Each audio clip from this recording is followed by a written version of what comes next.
activator, input, competition, futuristic, and ideation. My name is Charlie Saffro, and I'm the CEO and founder at CS Recruiting. My biggest aha moment around learning my strengths was really understanding how much emphasis and focus I put on significance. I'm Darren Verisami. I'm Brandon Miller. And this is The Strengths Whisper, the show empowering leaders to create, build, and sustain great places to work. On this episode, we have Charlie Saffro, the supply chain recruiting guru and CEO of CS Recruiting. Charlie, welcome to the show. It's so great to have you. Thanks, Darren. I'm really excited to chat with you today. Now, Charlie, you took your Clifton Strengths Finder in November of 2020, right in the middle of the pandemic. What prompted you to take it then? I am always just fascinated by assessments. We use them casually, I would say, in our organization to learn about each other, not necessarily to make hiring decisions, but to really optimize relationships and take advantage of skill sets. So I was either curious or feeling like I just needed some clarification on who I was and maybe what I was capable of at that time. Absolutely. And I think what's really interesting in your top 10, Charlie, is you lead with the influencing domain. And we've spoken to a lot of CEOs, to senior leaders that have led through these influencing strengths. It doesn't mean that you have to have influencing strengths to be a successful CEO or organizational leader. Just with a lot of the guests that we've spoken with, they have been, and it's fascinating to hear that everybody's used them differently. The influencing strengths that I know that you have that really jumped out, you've got activator, you've got competition, self-assurance, communication, and significance, all in your top 10. And before we talk about some of the other strengths that are in there, how do those influencing strengths, Charlie, were there any of them that really jumped out at you when you first took that assessment? Because sometimes strengths are nurture and sometimes they're just in our nature. Like we look back as far as we can and we're in that space. Any thoughts on those ones? Competition stands out a lot. I've always been a competitive individual. And as I've aged, I've realized I'm not in high school anymore. I'm not on any sports teams or an active athlete, but I compete with myself every day. I'm the type of person who holds myself very accountable. And if you ask me to describe myself, competitive would probably be one of my top words. And I think just the activator, I like making things happen. I used to think of myself as an executor. As I've evolved in my career, I really consider myself more of that visionary, but I am the type of person who gets an idea and forget about the last shiny thing I was interested in. This is what I'm really passionate about today, and I'm all in. So it definitely defines me from a high level. All in and want to win, right? You did compete competitively in sports growing up and whatnot. I was a high school gymnast, but I was a self-taught gymnast in a community where a lot of my teammates had professional training. So I was always just pushing myself. And I was also a softball player, but even competitive with grades, with achievements, but definitely goes back to my athletic days. In your journey to becoming a CEO and building your company, which we'll talk about a little bit later, because that kind of happened unplanned, unintentionally, right? But competition, when we think of that, how has that impacted how you lead, how you've grown your business, how you've grown the impact that you've had with your organization? What's funny is when I started my organization in 2010, we did not have a lot of direct competition. I was one of the first to really arise in the space of recruiting with a very clear focus on the supply chain industry. And that's how I attracted a lot of business in those early days, just companies coming to me saying, we didn't know there were supply chain specific recruiters and you can maybe help us find our next person. Over the years, obviously, as we've grown our business, I'm very in tune with the competitive landscape. And from a recruiting standpoint, we certainly compete with every recruiting firm out there. Every recruiter is probably going to position themselves as capable of staffing any position, but we still stay very exclusive to our space. So in the beginning, I think I was competing with the whole world essentially. But again, really competing with myself to make it the best service, the best offering we could. And as I've paid more attention, there are companies that have popped up over the years that are doing exactly what we do. And I'm just grateful that I had that fire in me early, because we're much further along than most of these companies. And that's very gratifying. When I look at my competition, they may have more employees than us, they may have a larger footprint than us, but I can confidently say that our team has more experience doing what we all do. So it's been an interesting journey to really observe who the competitors are and how we feel about them over the years.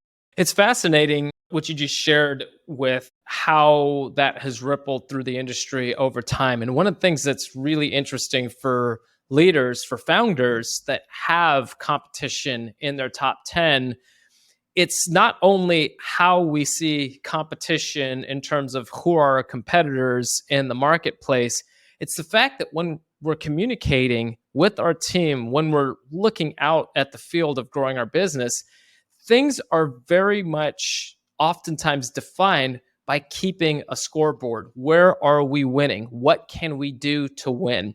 And when we're framing in those terms for working with you, or when you're creating those elements for the team, it actually makes the process of goal setting a little more straightforward. For instance, for me, competition is not as high for me. Don't get me wrong, I enjoy winning when I'm doing something competitively. But when leaders have competition high in their teams and the way that they grow and align teams, there's often this natural bent towards being able to communicate and message in terms of, this is what wins look like for us. This is how we create these little wins that then lead to the bigger wins. And we hear this language about win your day and all these different elements.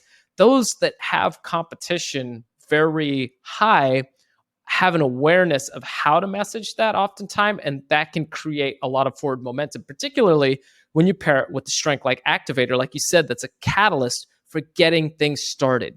There's also a very natural bent to always be aware of what is the competition in the marketplace like. Who are potential emerging businesses that could become our competition and going through? And how do we make our decisions and move our business to manage around those potential areas and then stay one step ahead of our competition, even if they're growing in size in these areas? What are the things that we do as an organization that help us to maintain our competitive edge? So in what we do, we will be the best of the best. Does that resonate with you? It does, very much, for a couple of reasons. I started the business really as a solopreneur. So for a few years, I was the only person on my team, and I liked it that way. I liked to be a contributor. I liked to experience the different responsibility sets for each position. And as we grew our team, I actually stayed in that independent contributor role for the first 7 years of the business. And I was always competing with myself, but I really did understand what the metrics could look like for someone to accomplish this work in a day or this work in a week. But then I've also had to really back off, because I can't send the message that I'm being competitive with my team. So I kind of evolved there from, I'm competitive, but now I need to instill friendly competition, maybe through contest or highlighting people who are at the top of our leaderboard. But I can't necessarily be one of the competitors anymore. My role now has to be competing with the larger market, not my team, but supporting my team to get there. So I've learned a lot about taming my competitive side as I've grown my team and added to it. I do think that's a balance that most organizations struggle to find. You want to really motivate people to work together as a team. That is how we win business.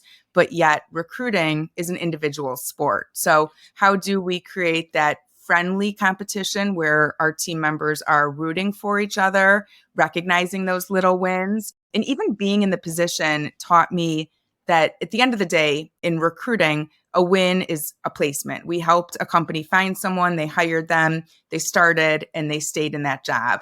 But that is not the only way you win in recruiting, in my point of view. And being an independent contributor, competing with myself, competing with my own metrics, really taught me the little wins along the way. So we may send a resume to a client, and if they reply and say, great resume, I pay attention. That's when my endorphins, my serotonin increases. Like, it doesn't matter if they hire that person or not. That to me is a win that needs to be acknowledged. And so that's the type of stuff we really try and do to instill friendly competition, but really keep our people motivated and not just out for the big win, because there's so many variables that might get in our way. We've got to celebrate those little achievements and also have some competition with those little achievements. We're not just looking at revenue, we're looking at metrics throughout the process where we can measure team members and reward them for their work.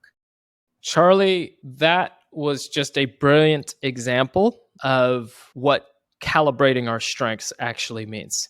Because when we take the assessment, when we look at these talents, these results, these top 10 that we address, they could be our greatest assets and they can also be our greatest liabilities. And the awareness of what you just described in this one strength, the single strength of competition of like, ooh, this is really good and it can totally work against me.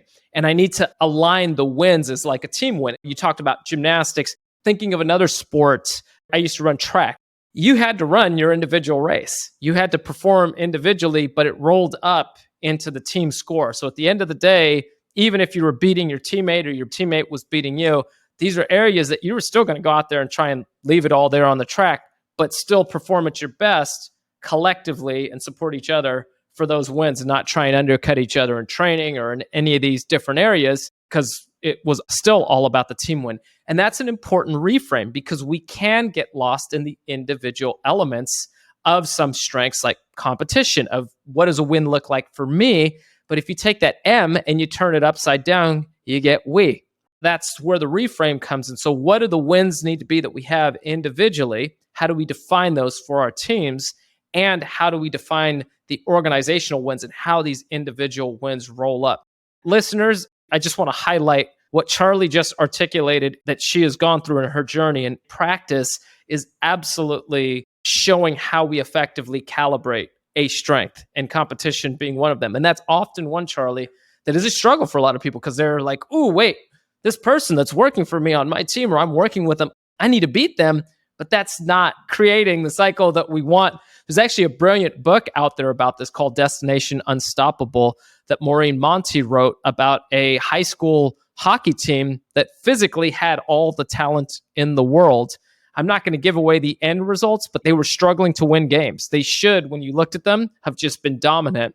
They did a Strengths Finder assessment and team session with Maureen Monty halfway through their season and realized everybody had competition in their top 5. They were competing against each other. They went through the strengths process, and I'll let you read the book to figure out if it worked or if it didn't work and where it led to from a results and performance standpoint. It was remarkable, but this plays out not only with high school hockey teams, but in organizational culture as well. One of the other strengths, Charlie, I think is really interesting that you have is significance, which is your number 10.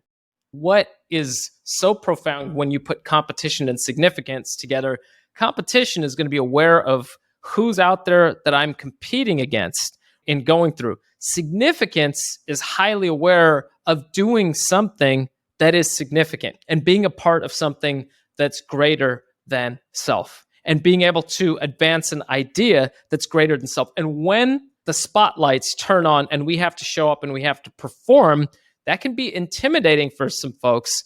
But with significance, what it brings is a willingness to say, we've got to perform. The time is now. And I don't mean that it can. The watch out can be, I've got to take the limelight and going through, but that's not where significance, when it's calibrated effectively, that's not where it's actually showing up. It's helping to message the significance of the work that we're doing, why we're doing it, the impact that we're doing. And if I'm not mistaken, you are crushing it in a predominantly male-dominated industry, and part of your journey has been playing to that significant strength of really showcasing what you can do, what can be done, being very innovative in an industry that has been predominantly male-dominated. Is that fair to say?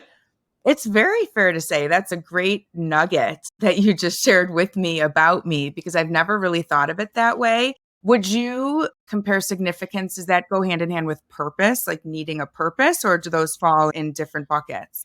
Elements of it definitely can relate to purpose. It can be a driver that keeps us aware of the why, the bigger picture, the significance of the work that we're doing. And I know a lot of the work that you've done in the past and that you're doing now that's just focusing industry wide and even beyond the industry, just to people as to what people first leadership looks like and why that matters and what you've learned through forming, standing up CS recruiting and going through, but how those lessons are still very, very important for others. And there's this willingness to shine the light on that and to create that impact. It does tie into the purpose-driven elements. There's just constantly, Charlie, this awareness of why we're doing what we're doing, why it matters, the impact and going through, and significance can really bring to the table, keeping that candle lit for everybody as well. So when we need to remessage that, significance can bring that to the table and say, yeah, we've got this recruiting assignment we got to do. Why does it matter? Let's take this deeper. Let's take this to the work that we're doing, the impact that we're having, and how we've redefined an industry and are doing it one placement at a time, one employee at a time, one person that we're developing at a time. Does that make sense and resonate with you? It resonates a lot. And in my perspective, for the first 2 years of my business, as I mentioned, I was a solopreneur. What I was focused on really was proving that there was a business model and there was a need for my service.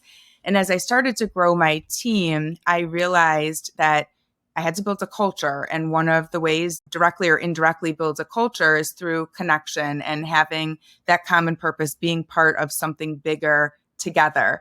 And my shift towards maybe significance really happened because I grew my team. I knew I was motivated. I knew I had the fire in my belly. My name is on the business. I had a lot at stake, but I needed to make sure that we could recruit the best people and retain them. And the way to do that was to make them always feel like they are contributing to that bigger purpose. And so that's when we started paying attention to our work. It's not just about finding a warm body for an employer or finding someone a job with a paycheck. It's about matching people to companies that are going to help them propel their career, putting people in organizations that are going to take care of them, respect them, appreciate them. And that's really become our main driver in probably the last 5 years. We do so much more than just recruit. We really do care about that human leadership and just helping companies step it up and really level up for their employees. It's interesting because part of that stems from me building my team. And as I built my team and got more experience, I also gained that confidence to speak up more and say, I'm not going to tell you how to run your business, but this is what we hear in the market. This is what the candidates share with us as feedback. And this is what I experienced with my team. So take it or leave it, but this is my advice and I've actually lived it. So it's just given me more confidence to play into that purpose and definitely more clarity around why we even exist and what value we're adding into the world and the impact we're making on each individual. Gosh, there's so much more to say in that space. When we think of significance, there's this great African proverb that just came to mind while I listened to what you just said, because you did take it from a solopreneur to this whole team element. And the African proverb is, if you want to go fast, go alone. And if you want to go far, go with others. You talked about your activator strength and the idea and just going and like, we could do this and jumping to different elements. So you've got activator underneath that. You also have ideation at number 5. And then you have achiever at number 6, which likes to get things across the finish line. But ideation, futuristic, activator, they can get a lot of things started. They can see all these different perspectives that we can go to. You talked about how you calibrated your competition when you went from solopreneur to team.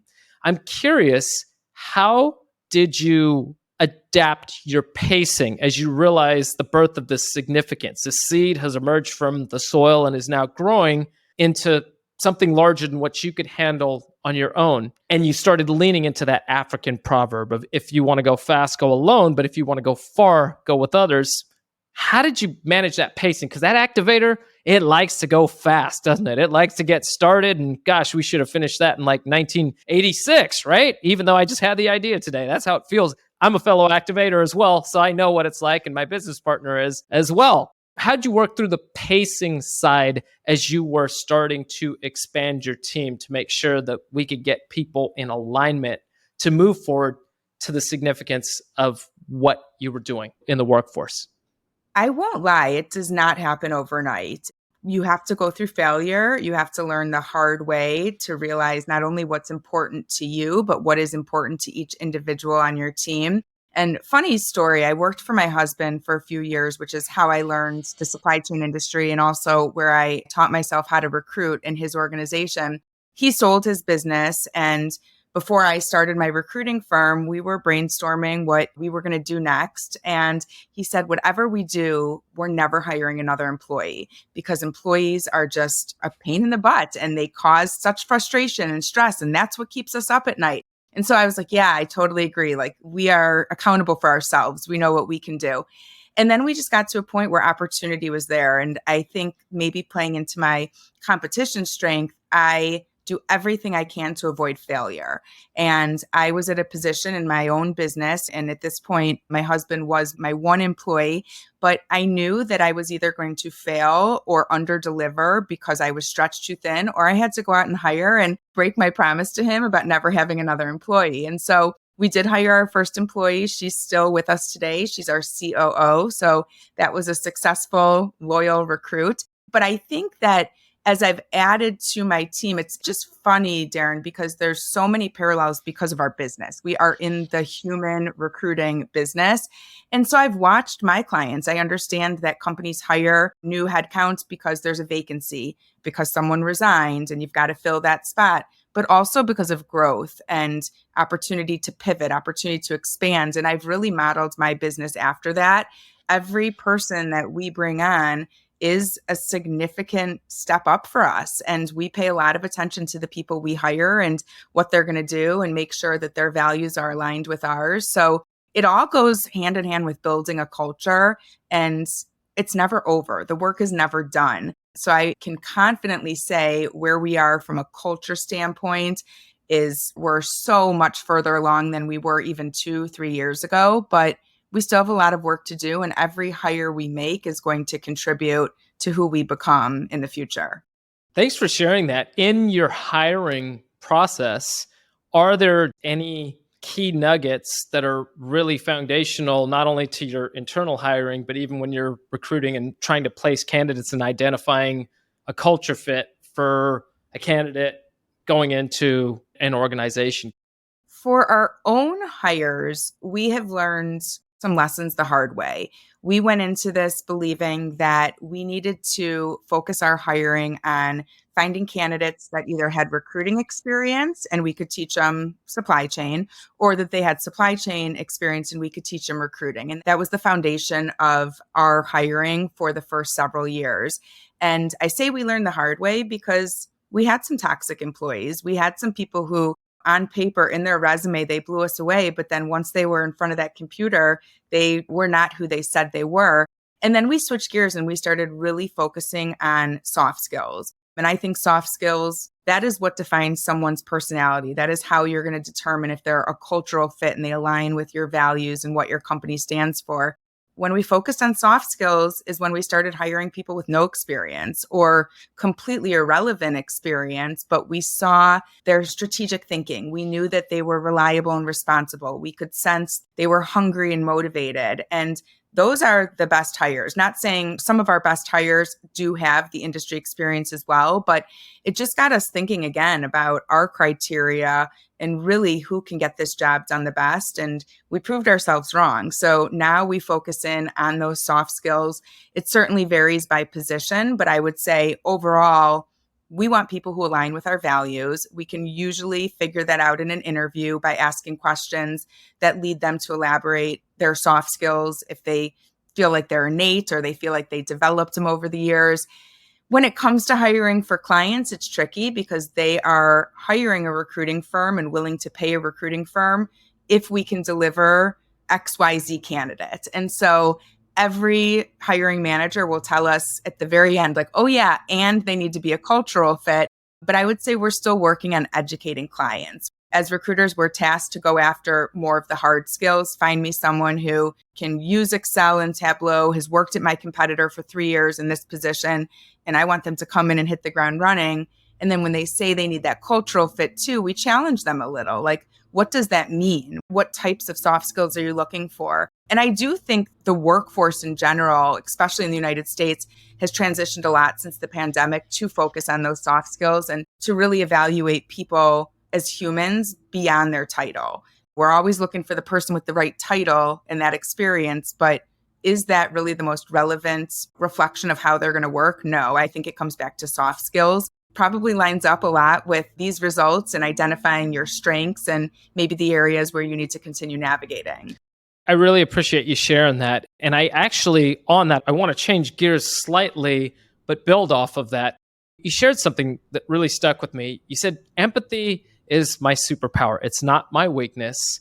And you have built a woman-owned business enterprise in a very male-dominated industry. I think you'd mentioned the woman in the workforce in your industry. It's about 26% of the industry. So you've had your share of working alongside of very dominant and aggressive men, and yet you've been very successful in doing what you do in recruiting and understanding those needs. How has empathy played into that? How has that significance, that desire to really showcase the importance of women's voices in this industry and in leadership to bring this to light? How's that played out for you?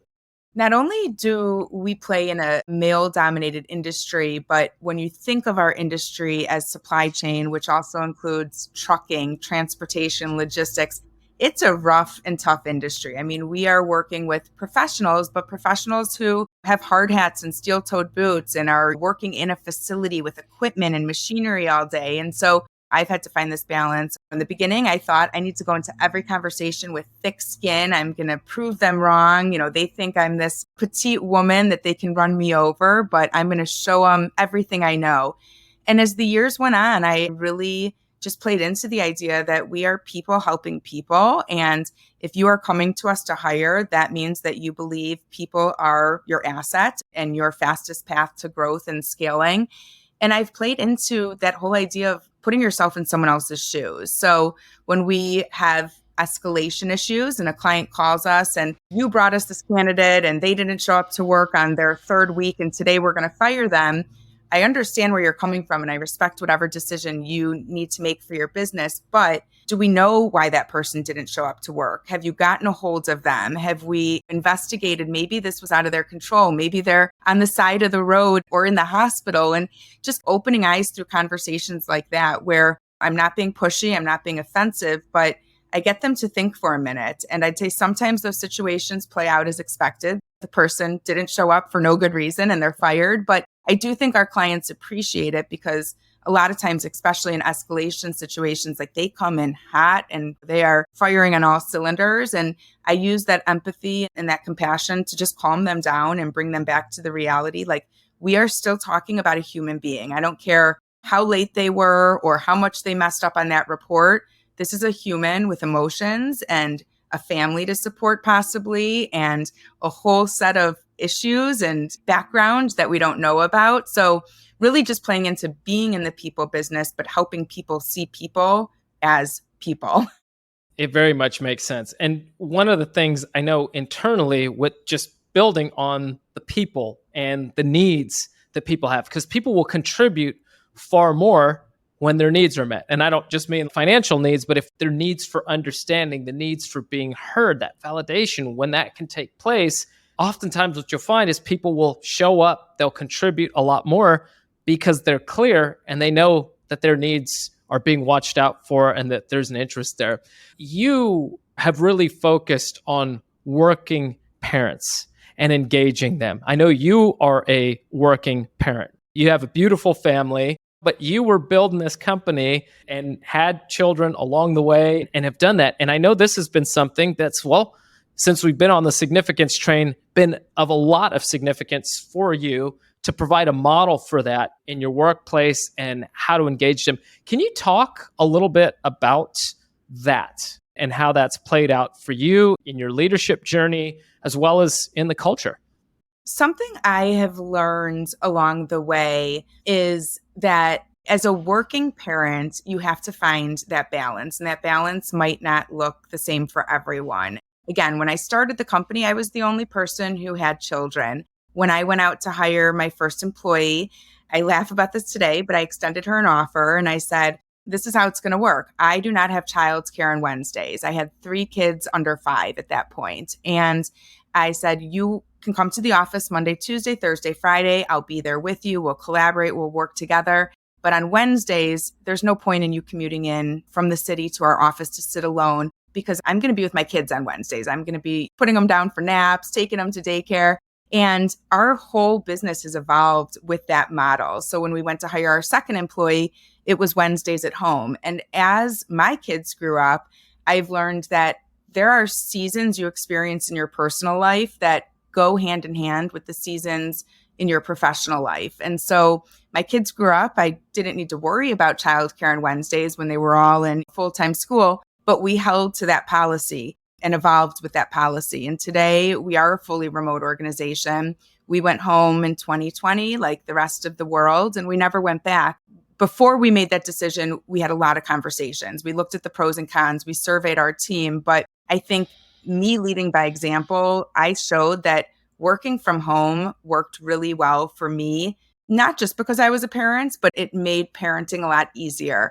Call me selfish, but I have now designed our workforce to work for the season of life I'm in. Like I said, I have 3 teenage boys, so they're gone all day, but they need rides to lacrosse and volleyball and baseball at 3:30, and I've got to be there. So really have provided my team with the same level of flexibility that I need to find that work-life balance. And one other quick note there is, I mentioned this briefly before, but I really resisted being a leader for the first 7 years of building my business. I was a contributor. And when I think back, it was the only thing I had capacity for was to be a contributor. I couldn't worry about 30 or 40 people when I had 3 kids that were young and needed me as their priority and as my priority. But I stepped into that leadership role in 2020. That was the time in my life where I knew my kids could make their own bowl of cereal. I've got 1 kid that drives, so if someone needed a ride, it's not always me. And I think that it had to happen that way. If I would have tried to lead and be in a CEO position from day one, I guarantee I would not be where I am today. There have been times over the years where I felt a little guilty about it. Like, God, I sort of assumed leadership sooner.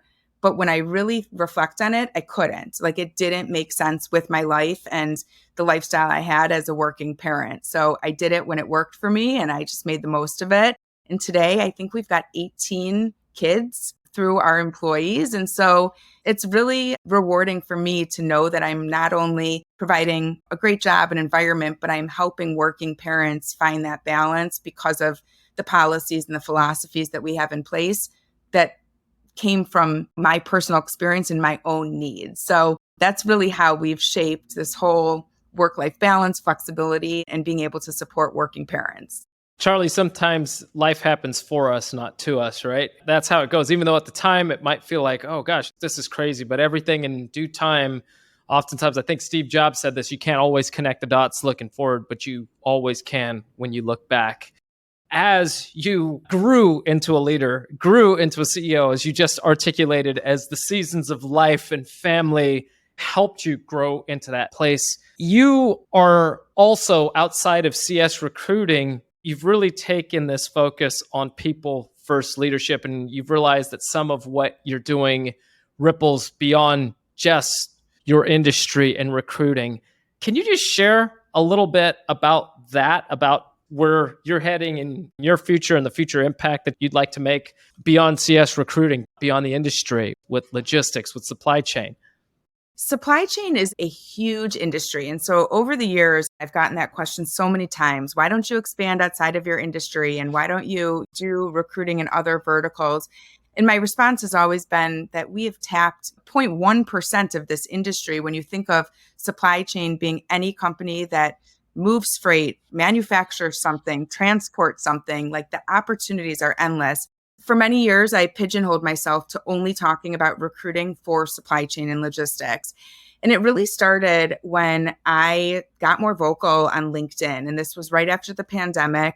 I gained the confidence to start posting content. And for many years, my content was all 5 ways to nail your interview when you're looking for a supply chain job, or 5 ways to negotiate your offer in the supply chain industry. And when I started sharing more personal anecdotes and things like we've been talking about, people responded. And everything I talk about ties back in some way to employee engagement, recruiting people, retaining people, finding purpose in your work. And I've seen a really great response. And so part of it was just having the confidence to take baby steps and see, like, if I move away from supply chain, what's going to happen? And what's happened has been pretty incredible. Like over the last 2 years, I am being sought out as a speaker or a panelist or someone to lead or moderate a workshop with nothing to do with supply chain, because these companies are realizing this is a people expert and a human capital expert, and she can teach us how we go about our interview process is going to play into the success of our recruiting and the success of our company and our profitability. And so it just took that confidence. It took me almost like teasing my audience and being like, wait, they're responding and they're actually more engaged when I don't talk about supply chain. And it's evolved really beautifully. So half of this year alone, I've probably done 5 or 6 different sessions or workshops or speeches that have nothing to do with supply chain. And I've actually learned like that is where my passion is. I love the supply chain and I could talk about it all day long, but I'm really way more passionate about employees. And it doesn't matter what they do, where they work, how they work. That's my mission, is to educate more employers on how to take care of people and engage their employees, help them find that purpose and connection. So it's been a really interesting journey. And my advice to anyone out there is you've got to know your business and you've got to know the opportunity within your foresight, but don't be scared to branch outside of it, because you never know who's going to react positively. That right there was probably the best living definition of significance that I've heard, period. That was just significance, futuristic, all of it put together of how do we test the waters and how do we have that impact and do work and be a part of something that's going to outlive us. So that legacy creation, we can't start creating our legacy at the end of the line. We actually have to start doing that work on it right now. And we can feel where that energy guide is. Charlie, we could talk for hours. I can tell that already just from when we did our initial call and now here on the podcast. And I know we'll get a chance to chat again. I just want to thank you, Charlie, for joining us and sharing your story of being a people first leader. You've truly embodied that and are living that. For our listeners out there, I want to ask, are you ready to discover your strengths, to accelerate into life like Charlie has? We believe in this path so much that we're offering our listeners the opportunity to discover their top 5 Clifton strengths. All you got to do is email us at Brandon, BRANDON at 34strong.com with the subject line top 5 to request your Strengths Finder code. So to our listeners, again, I just want to ask, what did you take away from this conversation with Charlie? We'd love to know. Just again, email us at Brandon at 34strong.com. And again, if you're ready to discover your top 5 strengths, include top 5 in the subject line. Now, Charlie, I want to just turn it back over to you. If people want to learn more about you, they want to connect with you, what's the best way for them to do that? I am very active on LinkedIn. So if you are on LinkedIn, look me up and DM me. Let's chat. Charlie Saffro, our company, also puts out a lot of content, CS Recruiting. Or you can find me there or email me. Our website is cs-recruiting.com. You'll find all of our team bios and be able to get a hold of us. So would love to hear from you. If you're a job seeker, if you're a hiring manager, or anyone in business who's curious about what we chatted about today, Darren. Thank you so much for that, Charlie. And we will, of course, have all of the links in the show notes. So on that note, everyone, we want to thank you so much for joining us on the Strengths Whisper. We'll see you soon.